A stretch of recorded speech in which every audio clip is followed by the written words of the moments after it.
Hi, unpack my Shein package with me today.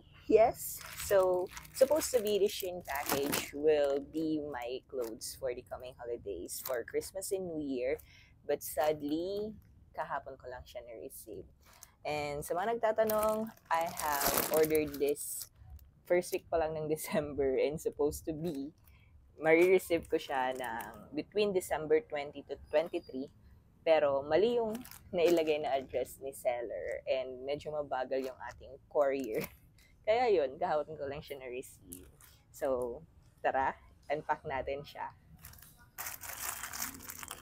Excited na ako. So, ito yung mga in-order ko. Apat sila actually. This one, this, and this. So, try natin tong apat.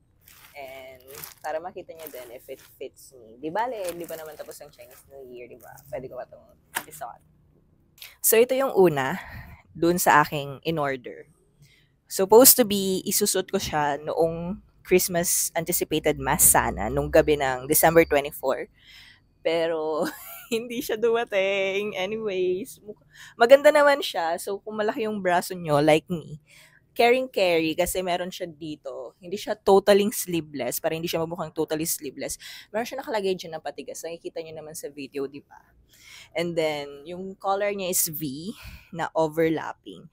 And banda dito, it's stretchable. So, yung size ko is medium. So, i-try natin siya if it also look good when you wear a short.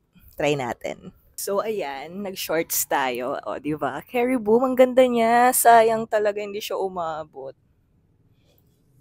Anyways, mukhang magagamit ko naman siya for the upcoming wedding of my friend this Saturday. Kaya siguro ito na lang. Kasi bumili pa ako ng bago, di ba? So, here's my second order. Ayan, crop top siya na t-shirt na may nakasulat na Brooklyn. So, yung print nga lang is hindi ganun kagandahan kasi parang mga tatlong laba lang is magkakaroon na siya ng crack. You know what I mean? Yung madaling matanggal yung print. So, I think mas better kapag yung in-order ko sana is yung naka-emboss na, 'di ba? Anyway, it looks cute though. Ayan, pang labas-labas natin. And I can rate this as siguro 7 out of 10 kasi cute naman siya and yung tela malamig. Hindi siya yung usual na t-shirt natin na mainit.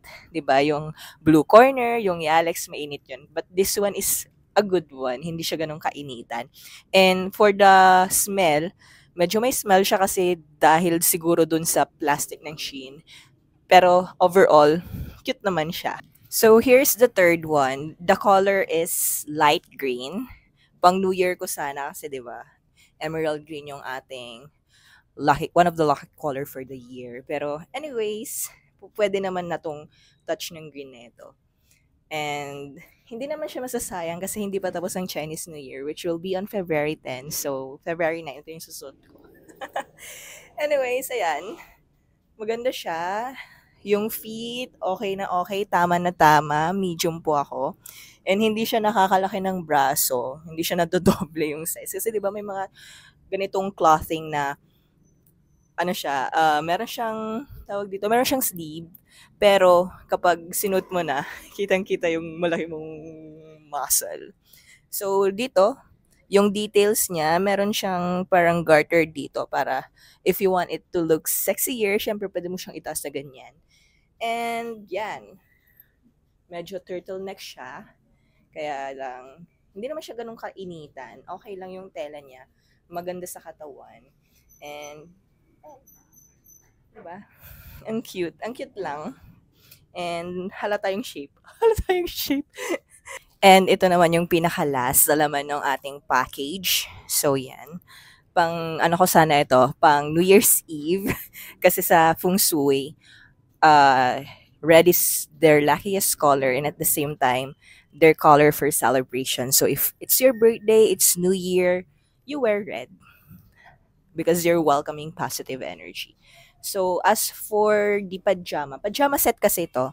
As for this one, maganda siya sa katawan, malamig, as well as for your top. So, yung banda dito, medyo manipis nga lang siya. So, kapag hindi kayo na bra sa bahay, halata yung inyong mga nipples. Anyway, it's still a good buy. And lahat ng binili natin is murang-mura lang, guys. Hindi siya mambabasak ng inyong mga bangko. So, that's it.